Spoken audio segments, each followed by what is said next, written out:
Good morning students. आज हमारा व्याकरण का विषय है समास। समास मतलब कंपाउंड, इंग्लिश में हम इसको कंपाउंड के नाम से जानते हैं। बच्चों, समास के लिए को क्या कहते हैं, इससे पहले हम ये उदाहरण देख लेते हैं। जैसे भोजन के लिए घर, जिसको घर को आलय भी कहते हैं, तो उसके लिए जो एक शब्द प्रयोग में किया जाता है वो होता है भोजनालय। विद्या के लिए आलय, उसको हम विद्यालय कहते हैं। स्वाद के अनुसार, उसको हम स्वाद अनुसार कहते हैं। दश है आनन, आनन मतलब मुँह, जिसके रावण। अब यहाँ पे 10 मुँह वाला कौन होता है? रावण होता है, और उसको हम क्या कहते हैं? दशानन। 4 पाँव हैं जिसके, पशु मतलब उसको क्या कहते हैं? चौपाया। 4 पैरों वालों को चौपाया कहते हैं। बैल से चलने वाली गाड़ी बैलगाड़ी। अब आपने ये देखा होगा कि यहाँ पे कुछ वाक्य लिखे हैं और यहाँ पे उनकी जगह पे एक शब्द लिखा हुआ है।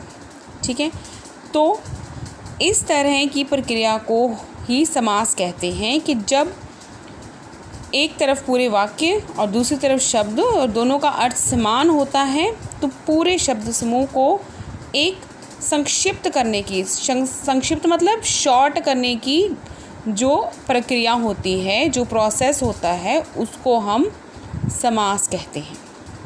ठीक है, इसकी उदाहरण देखते हैं। जैसे परस्पर संबंध रखने वाले 2 या 2 से अधिक शब्दों के जुड़ने की प्रक्रिया को समास कहते हैं। ठीक है, जैसे यहाँ चित्र में आप देख रहे हो, पहला है पशु, दूसरा शाला।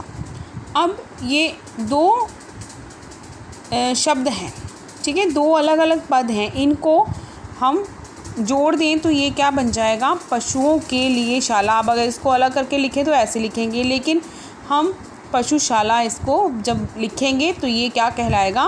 सामासिक शब्द। ठीक है, अब हम ये समझ लेते हैं कि समास विग्रह किसको कहते हैं। जब समस्त पद के सभी पद अलग अलग किए जाते हैं तो वे विग्रह कहलाते हैं। ठीक है, जैसे यहाँ पे ये सारे समासिक पद हैं, लेकिन जब इनको हम अलग अलग कर देते हैं तो ये क्या बनेगा? जैसे यहाँ पे ये भोजनालय है, इसको हमने यहाँ पे लिख दिया अलग अलग, भोजन के लिए आलय या भोजन के लिए घर, तो ये विग्रह कहलाएंगे। और ये जो जब हम इसको कोई शॉर्ट में लिख देते हैं, संक्षेप में लिख देते हैं, जब हम इन पदों को जोड़ के एक नया शब्द बना देते हैं, तो वो समासिक पद कहलाता है।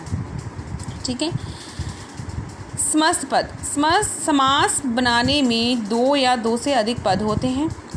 प्रथम पद को पूर्व पद कहते हैं तथा दूसरे पद को उत्तर पद कहते हैं। मतलब जैसे यहाँ पे ये पशुशाला है, ये इसका पहला जो पद है पशु, ये क्या कहलाएगा? पूर्व पद। पूर्व का मतलब होता है पहला पद, और शाला होगा उत्तर पद। उत्तर मतलब जो बाद में आने वाला। ठीक है, अब यहाँ पे बच्चों आपको पहले तो ये भी पता होना चाहिए कि पद किसको कहते हैं। देखिए, जैसे ये भोजन शब्द एक शब्द है, अगर हम इसको अलग लिखते हैं तो वो एक शब्द है। जब हम उसको एक वाक्य के अंदर लिख देते हैं तो वो पद कहलाता है। तो इस तरह से जब अलग अलग जो वाक्य में प्रयुक्त पदों को, 2 प्रयुक्त पदों को संक्षेप में लिखना समास कहलाता है। अब समझ गए हो ना आप? तो इस तरह समास के जो भेद हैं आगे हम वो देख लेते हैं। समास के 6 भेद होते हैं। तत्पुरुष समास, कर्मधारय समास, द्विगु समास, द्वंद्व समास, अव्ययीभाव समास और बहुव्रीहि समास। तत्पुरुष समास में क्या है कि जिस समस्त पद में दूसरा पद प्रधान होता है वह तत्पुरुष समास कहलाता है। जैसे फूलों की वारी को फुलवारी कहते हैं। ठीक है, अब सांसदों का भवन, उसको संसद भवन कहते हैं। ठीक है, अब यहाँ पे वारी जो शब्द है वो क्या है, दूसरा पद, ठीक है। जैसे फूलवारी बना है ना, तो वारी जो दूसरा पद है, तो ये इसको कहते हैं कि इम्पॉर्टेंट होता है तत्पुरुष समास में, ये इसकी पहचान होती है। और इसी तरह संसद का भवन, संसद भवन, तो भवन जो है वो प्रधान होता है, प्रधान मतलब प्रमुख होता है, इसी से ही ये तत्पुरुष समास की एक पहचान है, ठीक है। उपयुक्त समस्त पद को विग्रह करने पर हम पाते हैं कि संसद की नहीं भवन की प्रधानता है, फूलों की नहीं वारी की प्रधानता है। अतः हम कह सकते हैं कि जिस समास का दूसरा पद प्रधान होता है उसे तत्पुरुष समास कहते हैं, ठीक है। ये तो हो गई इसकी पहली पहचान। अब दूसरी पहचान इसकी देख लेते हैं तत्पुरुष समास की। तत्पुरुष समास का विग्रह करने पर दोनों पदों के बीच का, के लिए जैसे परसरग विभक्ति लगी होती है तथा समस्त पद बनाते समय इन विभक्तियां परसर्गों का लोप हो जाता है। मतलब ये जो हैं चिन्ह दिए हुए हैं, ये कौन से परसरग चिन्ह हैं, ये हैं कारक के। कारक पता ना बच्चों आपको क्या होता है, उसका मतलब होता है जो जिसका संबंध क्रिया के साथ जाना जाए, ठीक है। अब जैसे कर्ता ने, कर्म को, करण के, से, और संप्रदान को, के लिए, अपादान से, संबंध का, की, के, और अधिकरण में, पर, संबोधन ए, हे, अजी, अरे, ये जो सारे हैं कारक हमारे, वो इसमें जब हम समस्त पद का विग्रह करते हैं तो वो दिखते हैं।